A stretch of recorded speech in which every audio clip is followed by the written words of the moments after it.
gostaria de te apresentar dois tipos de vida. Uma é infeliz, frustrada e perdida, e a outra é feliz, realizada e celestial. Que tipo de vida tu escolherás?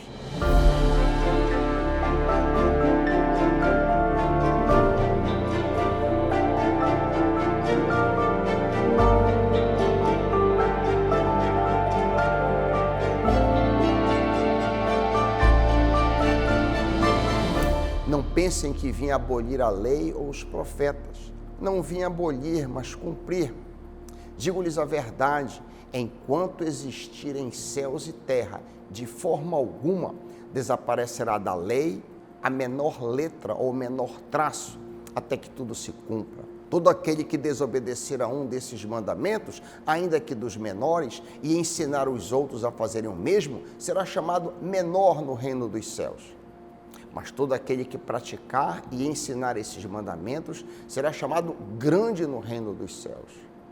Pois eu lhes digo a verdade, se a justiça de vocês não for superior à dos fariseus e mestres da lei, de modo nenhum entrarão no reino dos céus. No texto que acabamos de ler, Jesus inicia afirmando que não veio abolir a lei ou os profetas. Aquilo que ele chamou de a lei e os profetas são os 39 livros que constituem o Antigo Testamento.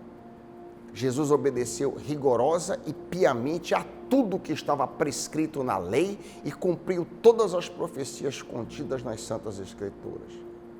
Lemos as seguintes palavras do próprio Cristo: importava se cumprisse tudo o que de mim está escrito na lei de Moisés, nos profetas e nos salmos. Vale salientar que a lei moral de Deus, resumida nos 10 mandamentos, reflete o seu caráter.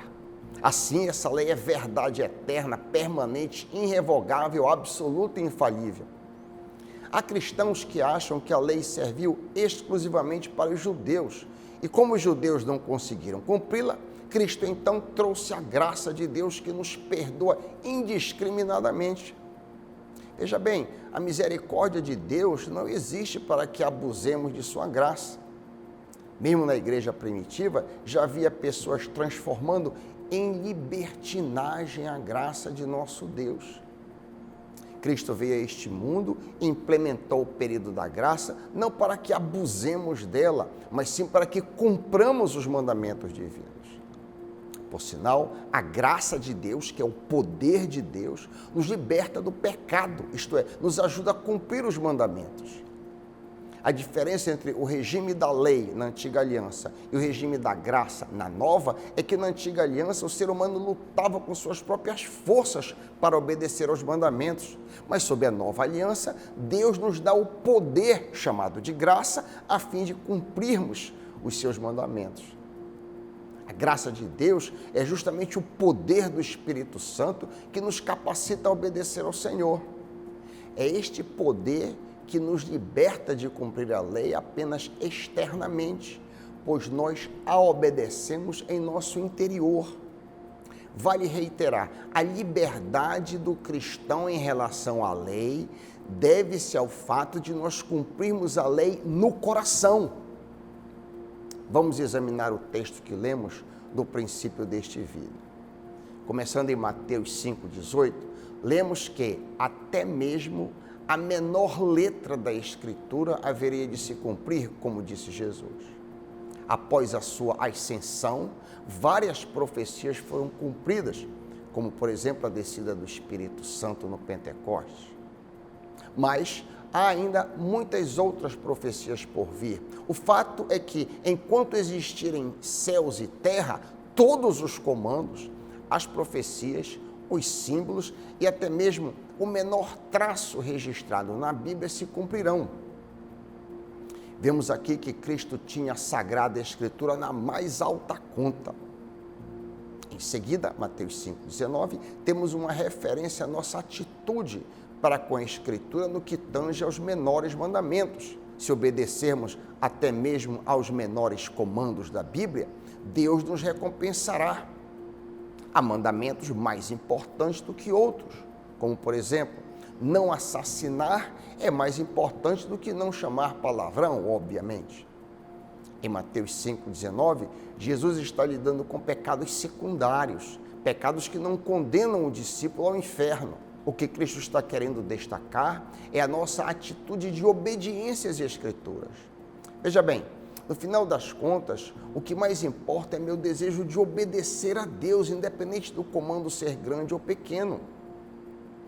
Nós somos testados nos pequenos mandamentos, já que a maioria esmagadora dos discípulos obedece aos grandes mandamentos, não roubando, não adulterando, não matando e etc. Finalmente, em Mateus 5,20, Cristo vai lidar com pecados graves. Pois eu lhes digo que se a vossa justiça, se a vossa santidade não for muito superior à dos fariseus e mestres da lei, de modo nenhum entrarão no reino dos céus. Pergunta: qual era a justiça dos fariseus? Antes de sua conversão, o fariseu Saulo possui essa justiça.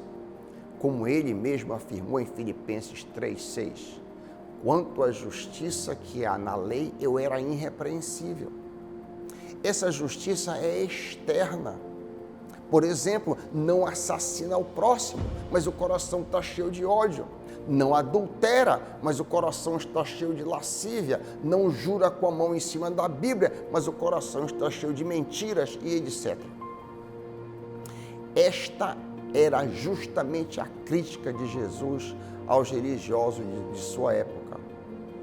Ai de vós, mestres da lei, fariseus hipócritas, pois vocês são como túmulos pintados de branco, que por fora parecem bonitos, mas por dentro estão cheios de ossos mortos e de podridão. Por fora, vocês parecem boas pessoas, mas por dentro estão cheios de mentiras e pecados. O fato é que Deus está interessado primeira e principalmente em nossa vida interior, pois um coração limpo produzirá um exterior limpo. É neste sentido que a nossa justiça deve exceder a dos fariseus. Afinal, a limpeza interna fará com que o sal tenha sabor, fará com que a luz brilhe fortemente, fará com que Deus seja glorificado na vida dos seus discípulos. Todo o resto do Sermão da Montanha é o desdobramento e explicação da justiça da lei versus a justiça da graça. Por exemplo, em Mateus 5, 21 a 26, Jesus comanda seus discípulos a não odiarem no coração, ao invés de simplesmente não matar. Em seguida, Mateus 5, 27 a 32, Jesus comanda seus discípulos a não serem lascivos no coração, ao invés de simplesmente não serem fisicamente adúlteros. Em Mateus 5, 33 a 37, Jesus ordena seus discípulos a falarem a verdade a partir do coração, sem apelar para juramentos externos. E assim sucessivamente até o fim desse longo discurso. Finalmente, ao final, em Mateus 7, 24 a 28, Jesus conclui alertando para as nefastas consequências de se ignorar ou as maravilhosas consequências de se colocar em prática os ensinos apresentados nesse belíssimo sermão. No frigir dos ovos, a rejeição deste sermão resulta em uma vida infeliz, frustrada e perdida. Do outro lado, a aceitação do discipulado aqui apresentado resulta em uma vida feliz, realizada e celestial. Que tipo de vida você deseja? Vem comigo aprender sobre esta vida feliz nos próximos episódios.